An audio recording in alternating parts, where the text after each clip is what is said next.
All hail the tartan gods.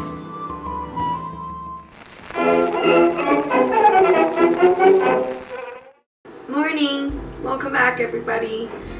As you know, it's officially fall. So thankful for that.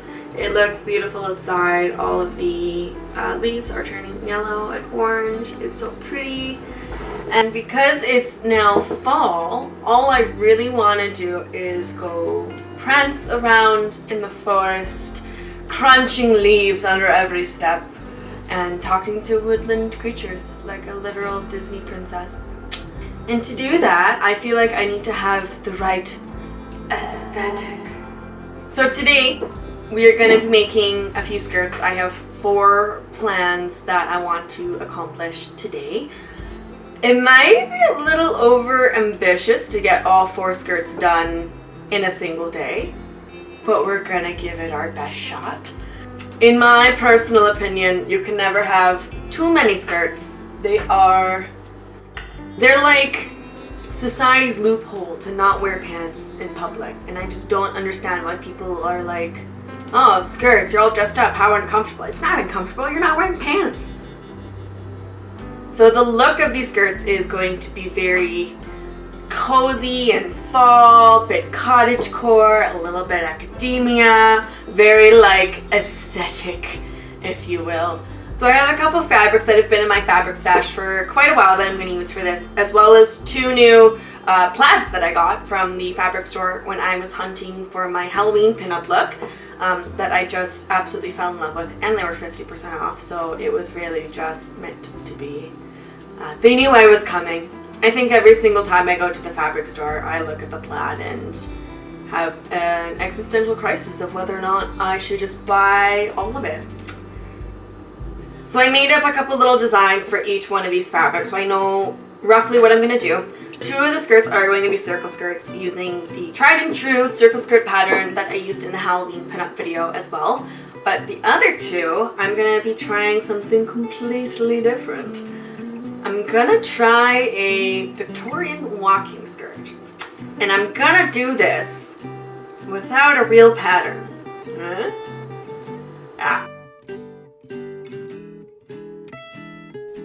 Skirt 1 is a really simple circle skirt design. I'm gonna use this really wonderful caramel colored bedsheet that I found a while back at Goodwill to make it. As always, I'm gonna add pockets to the side seams, and the skirt's gonna be about knee length. I have this really cute lacy trim that I'm gonna add to the bottom of this skirt. I have been hoarding this trim for a while now, but I think that this is the perfect project to finally use it on. I'm gonna make this a button-up skirt rather than one that has a zipper or other type of closure, so there's gonna be lots of little buttons all the way up the front. Skirt 2 is gonna be nice and long, perfect for cold fall or winter days. I think I'm gonna make this one a circle skirt as well, but I may also do this one gathered at the waist. I haven't decided yet. This material is one of the plaids that I found at the fabric store recently, and it's nice and heavy, so this skirt is going to be so warm for cold weather, which is something that is currently lacking from my wardrobe. Skirt 3 is going to be really fun because I want to try my hand at insertion lace. For this skirt, I won't be adding pockets.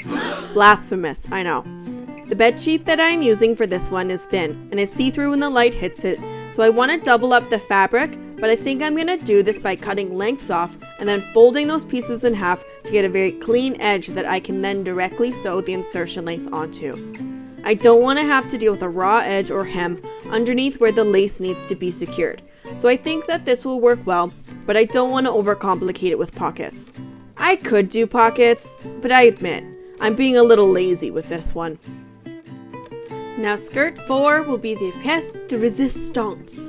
This is the Victorian walking skirt. Now, I'm not using a pattern, but I do have a vague sense of how these garments were put together. This skirt will not be super historically accurate, but I'm more so just going for the feeling of Victorian. I don't need it to be exact.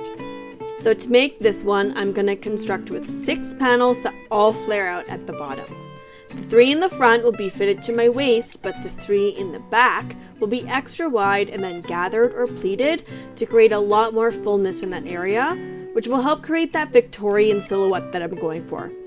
I'm going to go the extra mile with this one to add pockets as well as line it, although I'm not quite sure which fabric I'm going to line it with yet. This skirt will be another perfect cozy piece for cold weather, as this plaid is also on the heavier side, but once it's lined, it's going to be super cozy.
Okay guys, so you know when I said that I was gonna try to make 4 skirts in a day, and I said that that might be a little overambitious?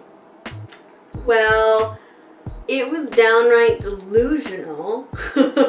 There is no way in hell that that is happening. At this point, I have not even put buttonholes and buttons on the brown one, which is the most simple design out of the 4. So needless to say that this is not all getting done today and is gonna take some time. So I will see you next week sometime and we will start on another one.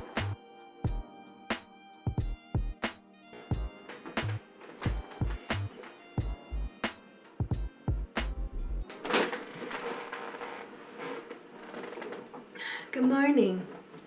So today we are going to get a start on a different skirt. Yesterday I only got the one caramel skirt done, and I thought I was going to have to spend hours and hours and hours making all of the buttonholes by hand, and then I found out that I have a buttonhole foot. I had no idea, no clue at all. It was just kind of in the compartment with all the little extra pieces for the sewing machine that my mom gave me years ago. I never bothered to look. Who knew? So it took me 15, 20 minutes to get all the buttonholes done. I am so happy I found that out, because now I won't dread the existence of buttons from now on, and I will do them far more often. I'm thinking with the skirt that we're going to do today, it's the dark brown plaid. I was gonna make this one a circle skirt as well, but I think I'm just gonna gather this one at the waist, have it just a bit more flowy, a bit more full. And I think I might do buttons on this one as well, because why not? I have a buttonhole foot. Might as well. I love the look of buttons on skirts, so just kind of makes my life a whole heck of a lot easier. So let's get going.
So I've decided to only make the 3 skirts for this video. I'm gonna save the Victorian walking skirt and dedicate its own video to it. I really want to make a Victorian bum ruff or a bum pad. It's called a bum roll. So I think I'm just gonna dedicate an entire video to a Victorian style plaid look. Looking back at the process of making these 3 skirts, I definitely learned a lot. It is definitely important to know your machines well. I always knew that my sewing machine was capable of buttonholes, and I feel absolutely stupid for never realizing that there was a buttonholer waiting for me in my machine compartment. The fact that I could have been doing buttonholes 10 times faster than hand sewing them, like I've been doing all the time, is just a bit of a frustrating, head-shaking moment because there's nobody else to blame but me. It was just me not getting to know my machine, which is a little bit silly. So good lesson learned. So a bit of an update on my camera. My good DSLR camera is having some technical issues. I'm sure you noticed it in the last video where I would get these vertical lines all on my footage. From doing some research, that seems to be a probable light sensor issue, and something that I would need to actually bring back into Canon and get them to fix it, which could cost me like $200 to $300. That camera I got like 7 years ago on sale from a Black Friday. It's an older model. Although the video quality is very good, I know that I could definitely be in use of an upgrade, especially if I'm going to spend that much money on a repair. I might as well just put that money towards getting a new one. Currently, for this video, right now I'm filming just on Brock's camera. He luckily has a 4K camera, which he's very graciously lent me. I am just waiting on a new phone for myself. I ordered it today actually, and that one will have a 4K camera as well. So in the future, I'll be able to use my own phone and not have to borrow his and take his phone away from him. Alrighty, and now that you know what's going on here, it's time to get going and go prance around in the forest.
Thanks for stopping by and watching this video today. I really appreciate it. If you enjoyed it, please drop a like and subscribe down below. And be sure to come on back and watch the Victorian walking skirt video when it is up. I'm going to start working on our over the garden wall costumes for Halloween next. And then in a couple weeks to a month, I should probably be getting started on the Victorian walking skirt. So please make sure to come back and check those out. Those are going to be really fun. Other than that, I'll see you guys later. Bye!